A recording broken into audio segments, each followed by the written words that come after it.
morning friends. Last period we see the topic wave motion. त्याच्यामध्ये आपण मागच्या पिरियडला पाहिलं होतं प्रोग्रेसिव्ह वेव्ह, लॉन्जिट्युडिनल वेव्ह आणि ट्रान्सव्हर्स वेव्हज आणि त्याच्या प्रॉपर्टीज पाहिल्या होत्या. आता आपल्याला नवीन टॉपिक घ्यायचा आहे तो म्हणजे force and laws of motion. तर आपल्याला पहिल्यांदा कन्सेप्ट पाहायची आहे फोर्सची. What is mean by force आणि बॅलन्स्ड अँड अनबॅलन्स्ड फोर्सेस म्हणजे काय.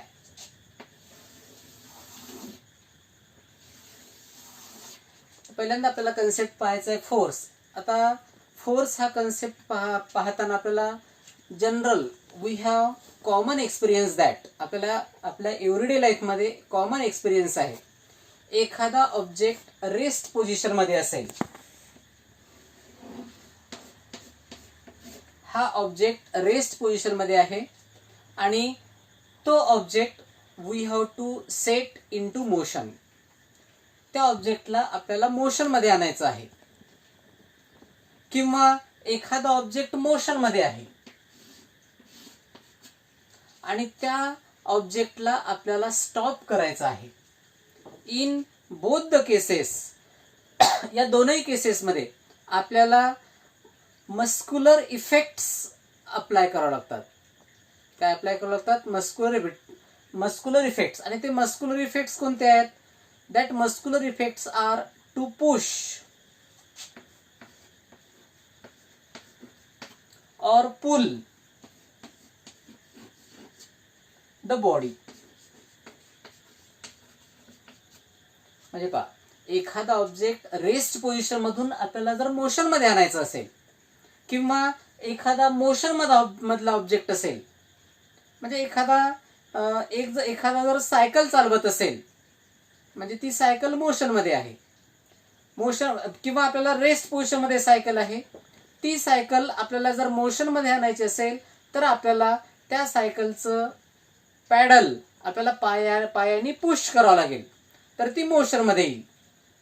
किंवा ती मोशन मधली सायकल जर आपल्याला स्टॉप करायची असेल तर आपल्याला त्या ठिकाणी आपल्याला ब्रेक अप्लाय करावं लागेल. म्हणजे त्या ठिकाणी in order to set the body into motion from rest मधून मोशन मध्ये आणण्यासाठी किंवा मोशन मधली बॉडी आपल्याला जर स्टॉप करायची असेल तर वी हॅव टू पुश और pull that body. The concept push और pull is known as force. This concept push और pull is known as force. म्हणजे आपल्याला फोर्सच्या बाबतीमध्ये काय सांगता येईल? Force is a quantity which is used to change the state of rest or the state of uniform motion. आपल्याला एखाद्या ऑब्जेक्टची डायरेक्शन चेंज करायची असेल, मोशनची आपल्याला स्टेट चेंज करायची असेल तर आपल्याला त्या ठिकाणी फोर्स अप्लाय करावा लागतो. किंवा एखादी बॉडी आपल्याला सेट इन टू मोशन करायची असेल, मोशनमध्ये जर सेट करायची असेल तर we have to apply the force and that quantity is called as force. In order to set the body into motion or to change the direction of a body, to stop the body from its motion, then we have to apply the force and that quantity is called as force. ती quantity म्हणजे काय? मग या ठिकाणी force आहे. आता याच्यानंतर आपल्याला पाहायचं आहे बॅलन्स्ड फोर्स म्हणजे काय आणि अनबॅलन्स्ड फोर्स म्हणजे काय. आता एक लक्षात घ्या, वी हॅव अ ब्लॉक. आपल्याकडे एक ब्लॉक आहे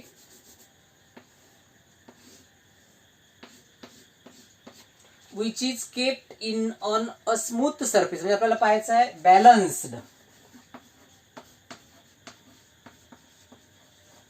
अँड अनबॅलन्स्ड फोर्स.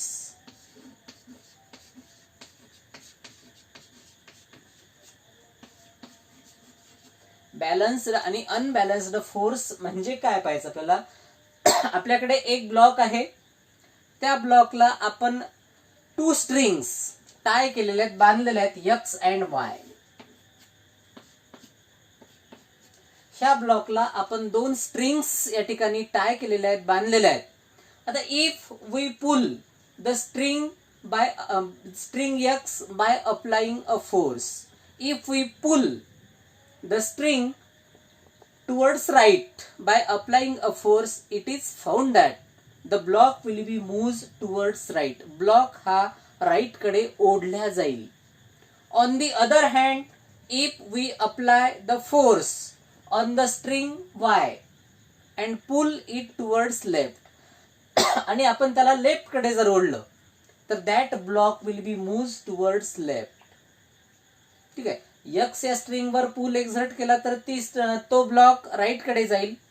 y या स्ट्रिंग वर आपण पुल एक्झर्ट केला या डायरेक्शनने तर तो ब्लॉक लेफ्ट साइडला जाईल. आता समजा आपण या ठिकाणी दोनही स्ट्रिंग वर सारखा फोर्स एक्झर्ट केला. समजा या स्ट्रिंग वर 5 न्यूटन फॉर एक्झाम्पल आणि या स्ट्रिंग वर सुद्धा 5 न्यूटन एवढा फोर्स अप्लाय केला. ही स्ट्रिंग आपण पुल केली bye applying a force 5 Newton आणि ही स्ट्रिंग सुद्धा आपण पुल केली bye applying a force 5 Newton at the same time. What will happen? ती बॉडी राईट कडे किंवा लेफ्ट कडे जाईल का? जाणार नाही.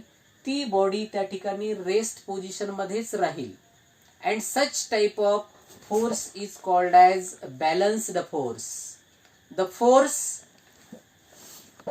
such type of forces are called as balanced forces. म्हणजे जर आपण अप्लाय केलेल्या फोर्समुळं त्या बॉडीमध्ये कोणत्याही प्रकारचं मोशन जर येत नसेल, ती बॉडी जर रेस्ट पोझिशन मध्ये राहत असेल तर त्या फोर्सेसला म्हणायचं बॅलन्स्ड फोर्सेस.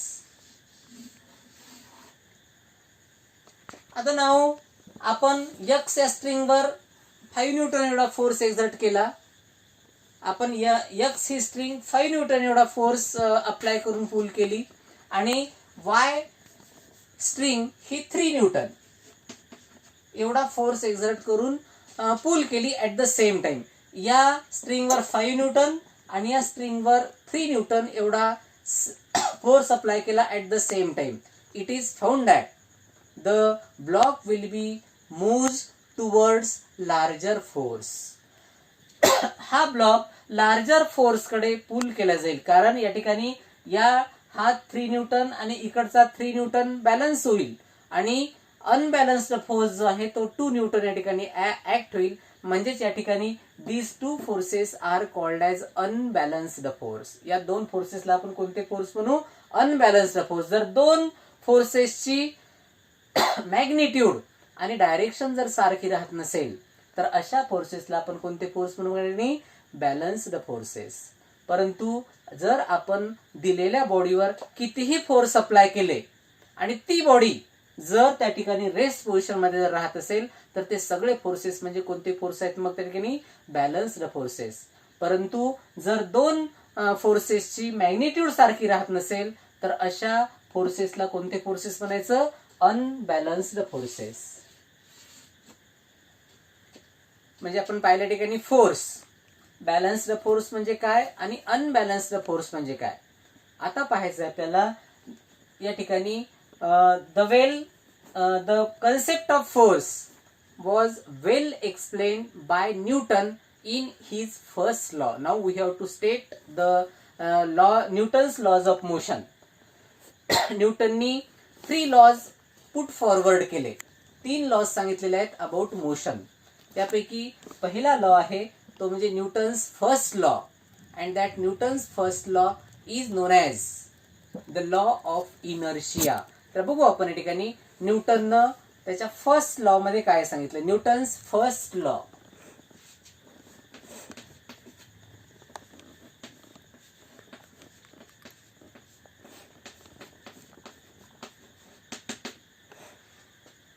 आता पाहिजे ठिकाणी न्यूटनचा फर्स्ट लॉ काय स्टेट करतो? Every body continues its state of rest और state of uniform motion unless an external unbalanced force acts on it. Every body continues its state of rest or state of uniform motion in a straight line unless an unbalanced force acts on it. एखाद्या बॉडीवर आपण external unbalanced force act केल्याशिवाय ती body त्याची state of rest change करणार नाही किंवा त्याची state of uniform motion in a straight line change करणार नाही. म्हणजे आपण एखादा दगड आहे, तो दगड जर एका ठिकाणी जर आपण ठेवला तो त्याची स्टेट ऑफ रेस्ट चेंज करणार नाही जोपर्यंत आपण त्याला उचलून दुसरीकडे फोर्स अप्लाय करून किंवा उचलून आपण त्याला दुसरीकडे ठेवणार नाही. म्हणजे तो त्याची स्टेट ऑफ रेस्ट काय करेल, त्या ठिकाणी मेंटेन करेल. Unless and until external unbalanced force apply on it. किंवा एखादी बॉडी जर युनिफॉर्म मोशन मध्ये असेल स्ट्रेट लाईन मध्ये, तो त्याची डायरेक्शन सुद्धा चेंज करणार नाही unless an external force is applied. And this is the Newton's first law. Every body continues its state of rest or the state of uniform motion in a straight line unless an external unbalanced force acts on it. हा झाला statement of the first law. आता here या ठिकाणी बॉडीची ability, आता या बॉडीमध्ये ability आहे to maintain its state of rest किंवा to maintain its state of its motion, its uniform motion in a straight line. कुठपर्यंत, जोपर्यंत आपण एक्सटर्नल फोर्स अप्लाय करत नाही तिथपर्यंत. मग त्याची जी एबिलिटी आहे, त्या बॉडी मधली जी प्रॉपर्टी आहे, that property is called as inertia. पहा,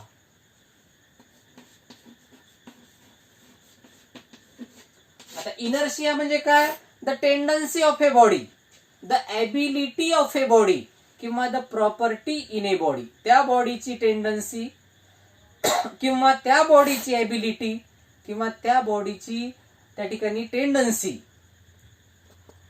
to maintain its state of rest और the state of uniform motion is called as its inertia. Larger the mass larger is its inertia. पहा, याचं example काय देतो, आपल्याकडे एक छोटा दगड आहे आणि दुसरा आहे 10 किलोग्रॅमचा दगड आहे. आता एक छोटा दगड आपण उचलून कुठे फेकू शकतो, लवकर कोणी फेकू शकते, परंतु 10 किलोचा दगड आहे तो उचलण्याचा प्रयत्न करत नाही आपण. म्हणजे तो त्याची स्टेट ऑफ रेस्ट ही जास्त वेळ मेंटेन करेल. परंतु जो दगड आहे छोटा आहे तो आपण लवकर फेकून देऊ, कोणी उचलून फेकून देतो. म्हणजे या ठिकाणी inertia depends upon the mass of a body, त्या बॉडीच्या मासवर डिपेंड आहे. ठीक आहे, म्हणजेच Newton's first law gives the, it is also known as law of inertia.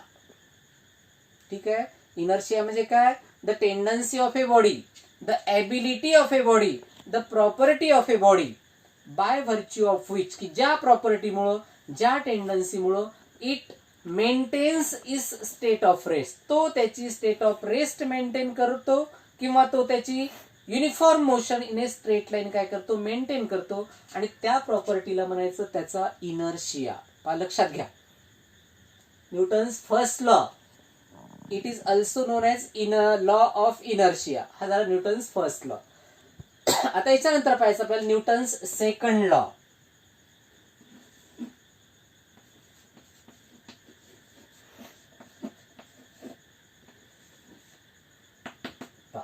Second law काय स्टेट करतो, the rate of change of momentum of a body is directly proportional to the applied force in a direction of the force किंवा takes place in a direction of force. This is the Newton second law. The rate of change of momentum, rate of change of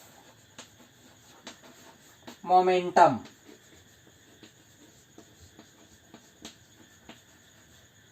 is directly proportional to the applied force.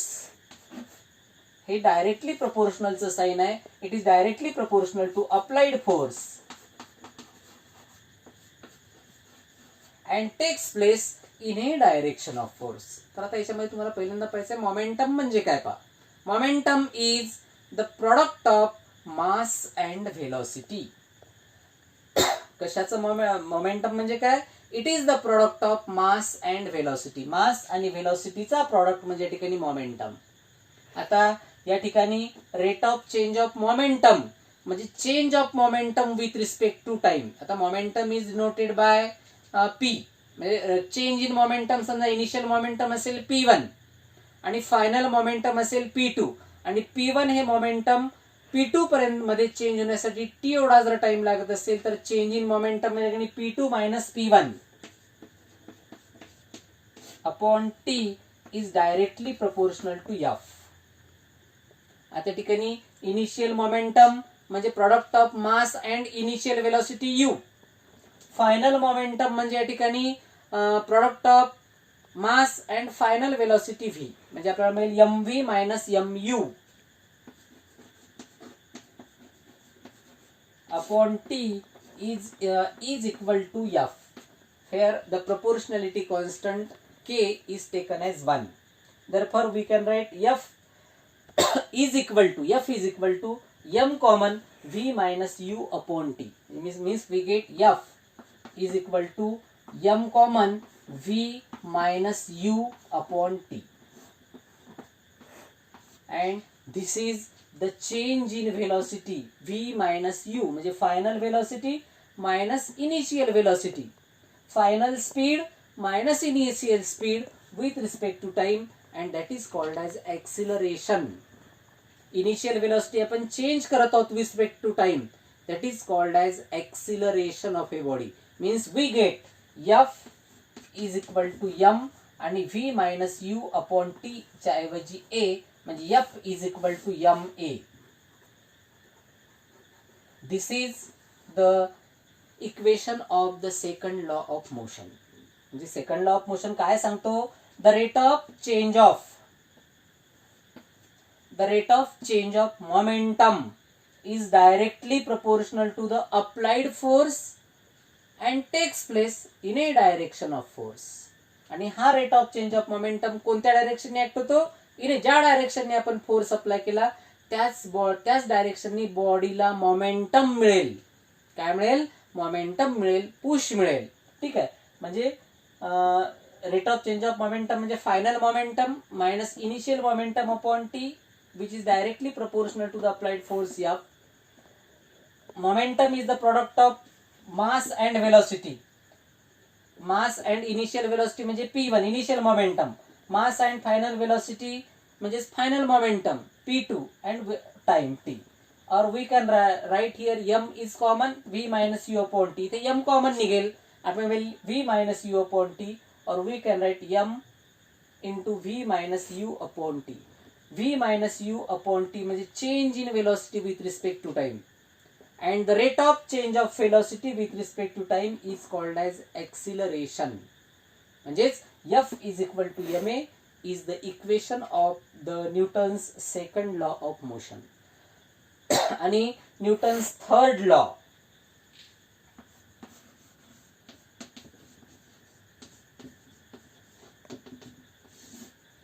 आता third law प्रत्येकाला परिचित आहे. ठीक आहे, आता मग काय सांगतो third law? To every action there is equal and opposite reaction. To every action there is equal and opposite reaction. Here action and reaction is associated with the force. आता एक लक्षात घ्या, आपण एखाद्या वॉलवर आपण जर बॉल हिट केला तर equal and opposite reaction. Ball hit केला म्हणजे या ठिकाणी आपण त्याच्यावर ऍक्शन केली, ऍट द सेम टाइम ती वॉल त्याला तेवढ्याच फोर्सची रिएक्शन देते. ऍक्शन अँड रिएक्शन म्हणजेच काय सांगतो Newton's third law? Newton's third law state that to every action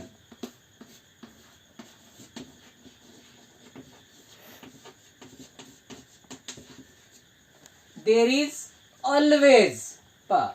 always आणि शब्द कोणता?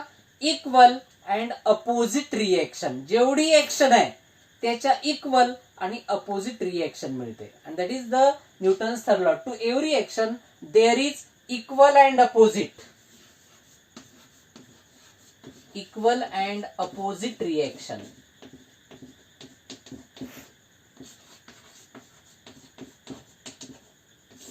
दिस इज द ऍक्शन फोर्स आणि reaction force. Action force and reaction force are equal and opposite. These are the three laws. Newton's first law, न्यूटनच्या first law वरून आपण inertia define केला. Newton's second law आणि Newton's third law. ठीक आहे. आता एकदा परत मी सांगतो तुम्हाला स्टेटमेंट प्रत्येकाचे. न्यूटन्स फर्स्ट लॉ काय स्टेट करतो?